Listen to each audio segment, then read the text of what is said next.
अस्सलाम वालेकुम, ईशा सुलेमान है। आज हम स्टार्ट करेंगे अपनी एक्सरसाइज 4.6। अच्छा, 4.6 के अंदर जो हम लोगों ने प्रोग्रेशन पढ़नी है वो होगी हार्मोनिक प्रोग्रेशन। ठीक है, हार्मोनिक।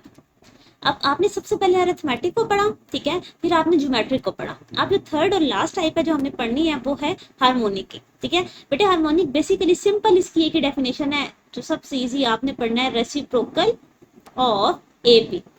अरिथमेटिक प्रोग्रेशन का जो रेसिप्रोकल होता है वो हार्मोनिक प्रोग्रेशन होती है। Clear, simple, just one line है। अच्छा, अब जरा क्वेश्चन देखें। Find the indicated term of the harmonic progression 1 से 6 क्वेश्चन में। बेटा आपने 7th टर्म फाइंड आउट करनी है। ठीक है, अच्छा, अभी मैंने आपको बताया, अब यहाँ पे ध्यान दो, 1 by something 1 by something 1 by something, तो बेसिकली रेसिप्रोकल्स हुए में ना। देखिए 9 का रेसिप्रोकल 1 बाय 9, 12 का रेसिप्रोकल 1 बाय 12, तो इस तरह। तो आपने इसको सॉल्व कैसे करना होता है बेटे, आपने पहले ये जो रेसिप्रोकल हुई टर्म्स है वो लिखनी है। 9, 12, 50। आप कहोगे ये वाली टर्म इन अरिथमेटिक प्रोग्रेशन है। ठीक है, क्योंकि हमें पता है कि इसका रेसिप्रोकल जो है वो हार्मोनिक है। हमने अब बेटा असल में अरिथमेटिक के फार्मूलाज यूज करके इसको सॉल्व करना है। ये जरा पहला क्वेश्चन देखें तो आपको क्लैरिटी हो जाएगी। अच्छा, अब यहाँ पर देखो, ये A1 गिवन है, A2 गिवन है, A3 गिवन है। आपने 7th टर्म निकालनी है, तो हमने इसकी an का फार्मूला ये पढ़ा हुआ था, ऐसा ही है।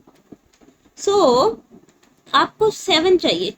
A1 क्या है, 9, 7 में से 1 क्या है, 6। बेटा इनमें कितने का डिफरेंस चल रहा है, 12 में से 9 जाएंगे 3, तो D आ गया आपके पास 3। A7 आपके पास बनता है 27, लेकिन ये किस में बन रहा है, अरिथमेटिक प्रोग्रेशन में। आपको A7 हार्मोनिक में चाहिए, सो इसका रेसिप्रोकल ले ले। ये आ गया आपका 7th term in harmonic progression. Clear, तो बेटे आपने यही करना था। उन्होंने आपसे कहा कि आपको हार्मोनिक का सॉल्यूशन बताना है, तो हम उसको अरिथमेटिक में सॉल्व करके रेसिप्रोकल ले लेंगे। क्लियर, चलें अब जरा करते हैं क्वेश्चन नंबर 2। यहाँ पर देखिए, आप अगेन कहोगे 11, 9 और 7 आर इन, बेटा डॉट्स लगा दिए, किसमें, अरिथमेटिक प्रोग्रेशन में। हमें 10th टर्म चाहिए, तो बेटा A10th का फॉर्मूला है A1 10 माइनस 1 इंटू डी। ठीक है, A1 क्या है, 11, 10 में से 1 क्या है, 9, तो D कितना होगा, यहाँ साइड पर D कैलकुलेट कर लें। 9 में से 11 जाए तो क्या आता है, -2। बेटे D कैसे आता था, सेकंड टर्म में से फर्स्ट टर्म को माइनस करके, तो हमने D क्या निकाला, -2। सो A10 आपके पास आ गया -7, लेकिन ये किस में आया, अरिथमेटिक प्रोग्रेशन में। सो A10th will be -1/7 in harmonic progression.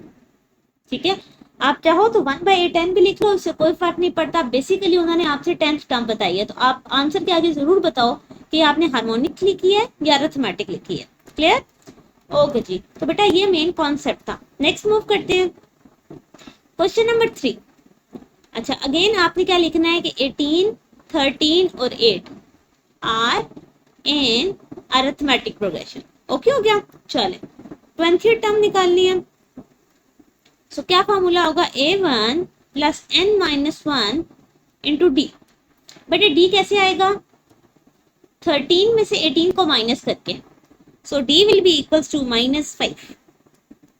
So A20 is equals to 18 plus 19 into -5। आप इस टर्म को जब बेटा कैलकुलेटर पे डालोगे, यू विल गेट -77। ये किस में आ गया, अरिथमेटिक प्रोग्रेशन में। बट आपको किस में चाहिए, हार्मोनिक में। बेटा माइनस नीचे लिखो, ऊपर वाली टर्म के साथ लिखो या साइड पर लिखो, इससे कोई फर्क नहीं पड़ता। सो इन हार्मोनिक प्रोग्रेशन, ये आपका रिक्वायर्ड रिजल्ट। क्लियर, अच्छा जी, अब हम देखते हैं क्वेश्चन नंबर 4 को। अगेन आप लिखोगे 4, 9, 14 are in arithmetic progression. Clear, अच्छा, अब क्या इंटरेस्टिंग चीज है, उन्होंने आपसे क्या nth टर्म में निकाले, an, तो हमने क्या फॉर्मूला पढ़ा है, A1 plus n minus 1 into D. तो D हम यहाँ पे सबसे पहले फाइंड आउट कर लेते हैं। D आ गया मेरे पास 5। ठीक है, so an is equals to, A1 की वैल्यू 4, अब हमें n ही चाहिए, n माइनस 1 इंटू 5। अब थोड़ा सा इसको सॉल्व करते हैं।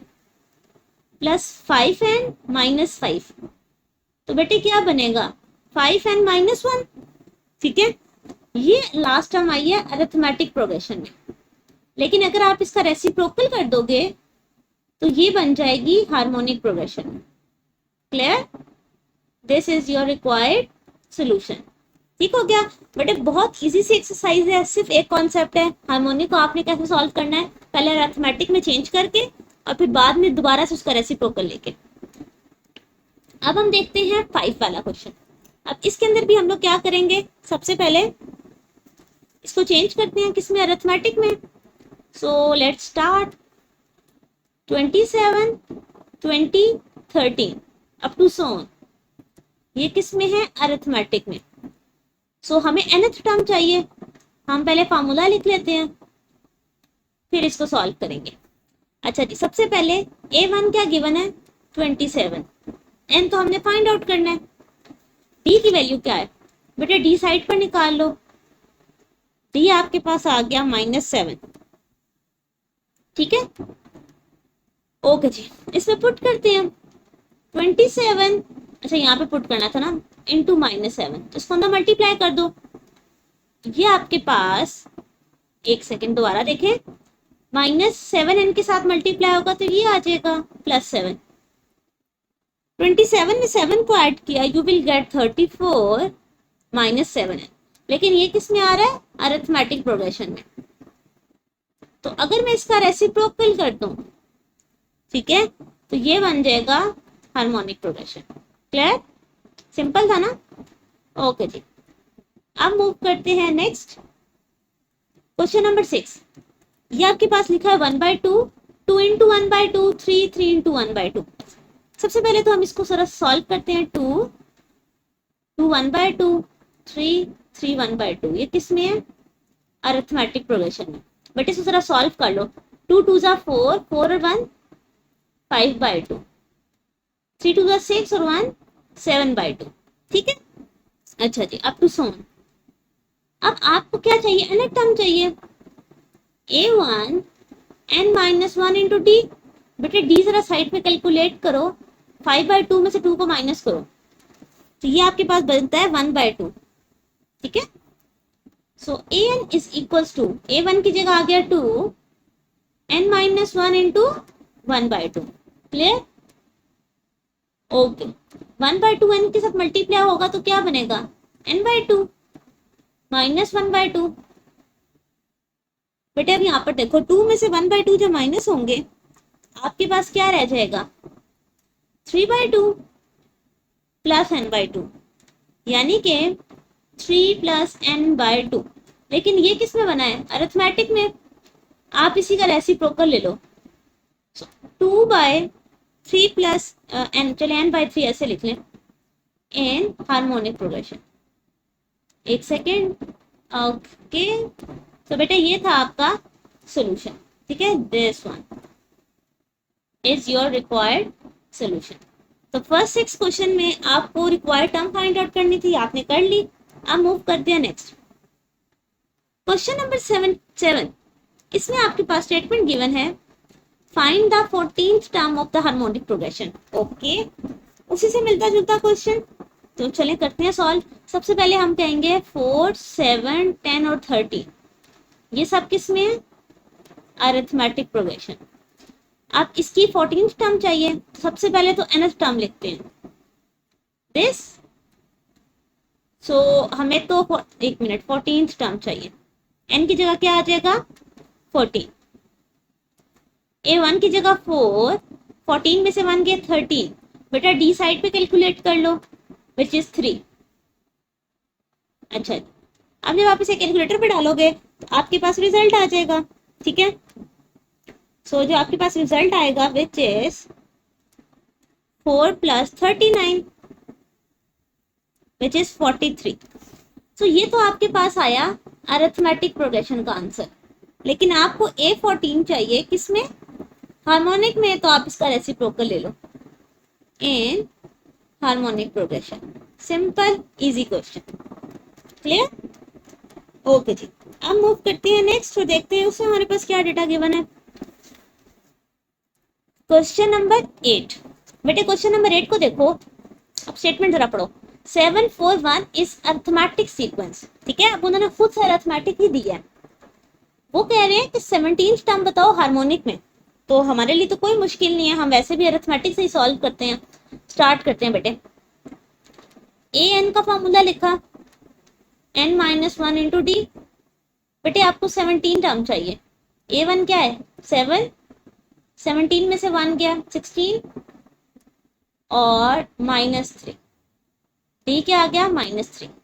सो A17 will be equals to, बेटे आप इसको सॉल्व करते हो, यू विल गेट -41। लेकिन ये मिलेगा किसमें, अर्थमेटिक प्रोग्रेशन में। आपको किसमें चाहिए, हार्मोनिक में। सो A17 इज इक्वल्स टू -1/41 है, एक सेकेंड, -1/41 इन हार्मोनिक प्रोग्रेशन। तो ये है आपका required solution. Clear, okay, move करते हैं बेटे नेक्स्ट और देखते हैं कि उसमें हमारे पास क्या डेटा गिवन है। Question number 9। बेटे क्वेश्चन नंबर 9 में लिखा हुआ है फाइंड द 8th टर्म। अच्छा जब बेटे इसकी 8 टर्म फाइंड आउट करनी है तो जो आपके पास बुक में सोल्यूशन है, ठीक है, उसके अकॉर्डिंग आपका ये क्वेश्चन गलत है, इट्स अ रॉन्ग क्वेश्चन। ठीक हो गया, रॉन्ग इसलिए कि इनके दरमियान ऐसे कोई सेंस नहीं बनती। तो मैं आपको बता देती हूँ कि आप इसको नीटली कैसे डिफाइन कर सकते हो। आप कह सकते हो एक ही सीक्वेंस में 1/5, 1/4 up to so. Clear, okay ji.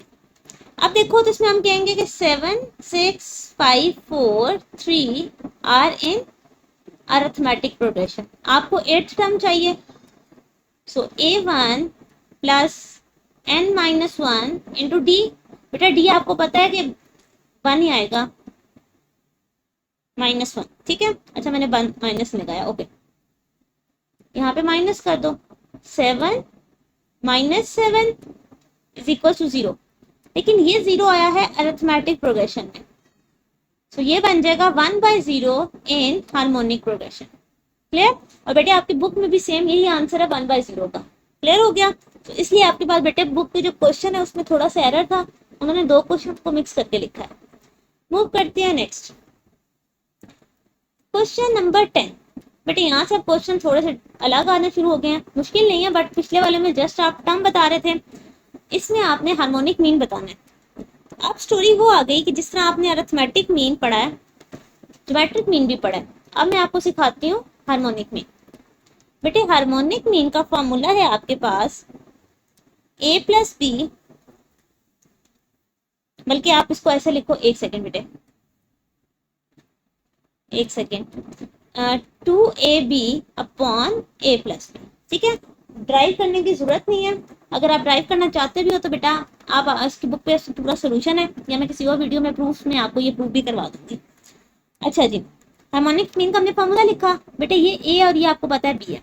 Question है also find AHG, arithmetic mean, harmonic mean, geometric mean, and show that arithmetic और हार्मोनिक को मल्टीप्लाई करने से ज्योमेट्रिक का स्क्वायर आता है। बेटे ये इंपॉर्टेंट है, ये एमसीक्यूज में भी क्वेश्चन आता है कि किन दो का प्रोडक्ट किस किस स्क्वायर के इक्वल है, ठीक है।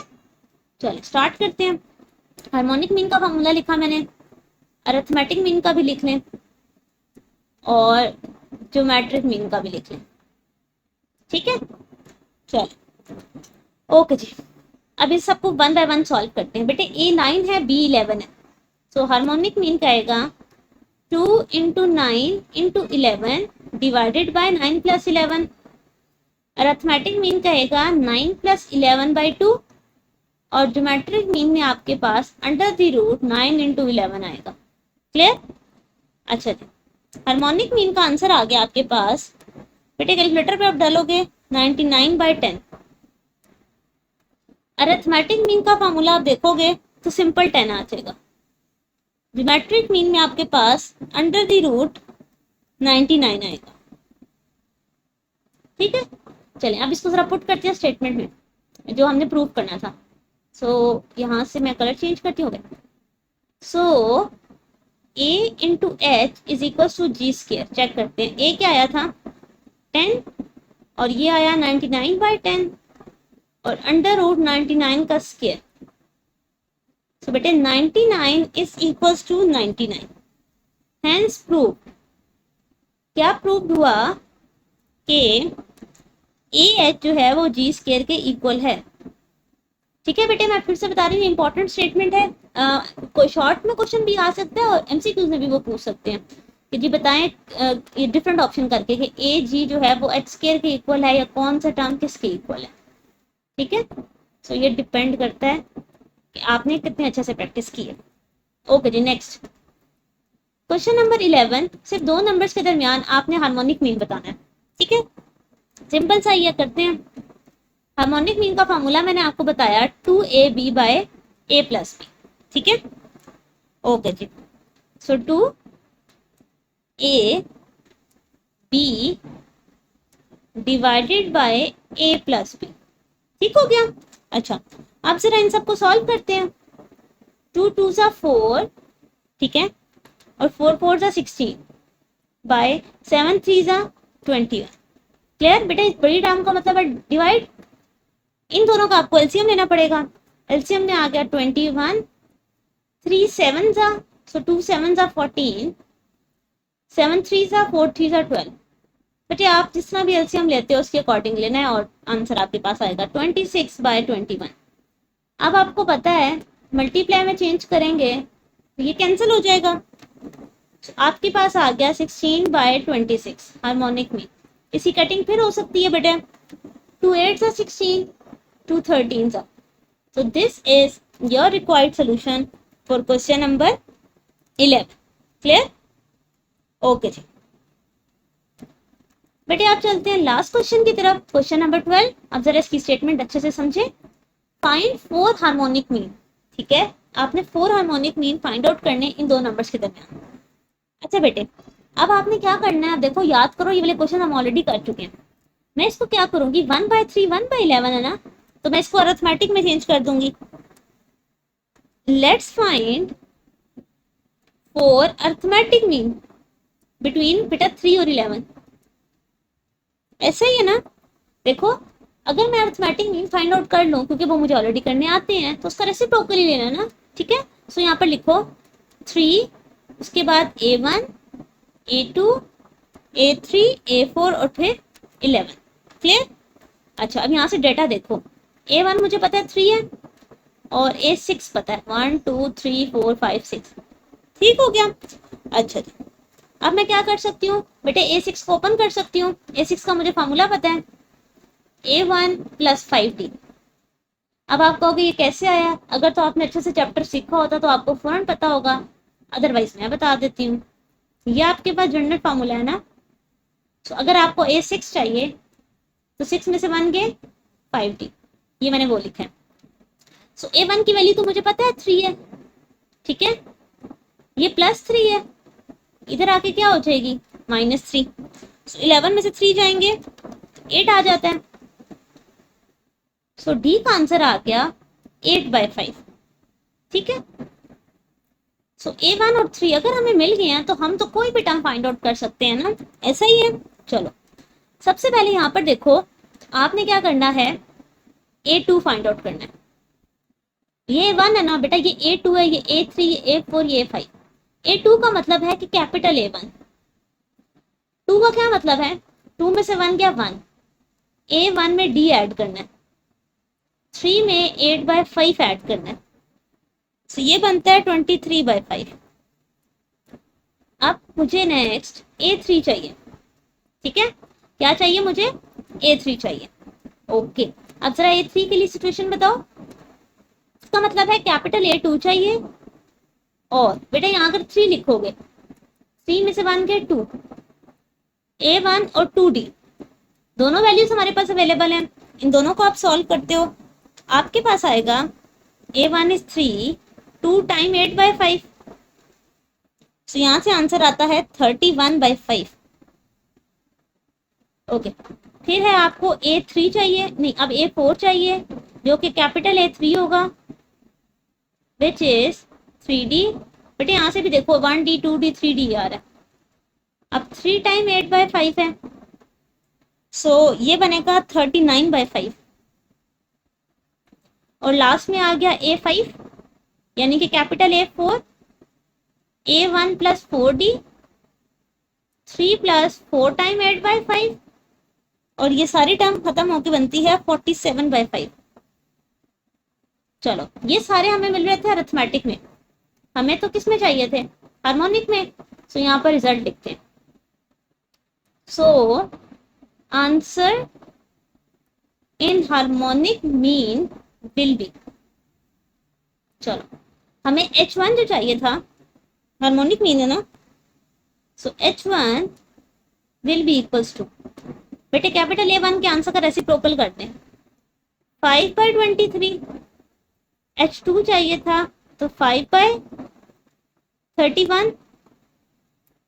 H3 जो चाहिए था विच इज 5/39। H4 जो चाहिए था 5/47। क्लियर? तो बेटे ये है आपका सोल्यूशन। सो यहाँ पर आपकी एक्सरसाइज कंप्लीट होती है। बेटे आपको प्रैक्टिस करते हुए कहीं भी कोई भी एरर हो तो आप मुझसे व्हाट्सएप पर पूछ सकते हो। ओके, अल्लाह हाफिज।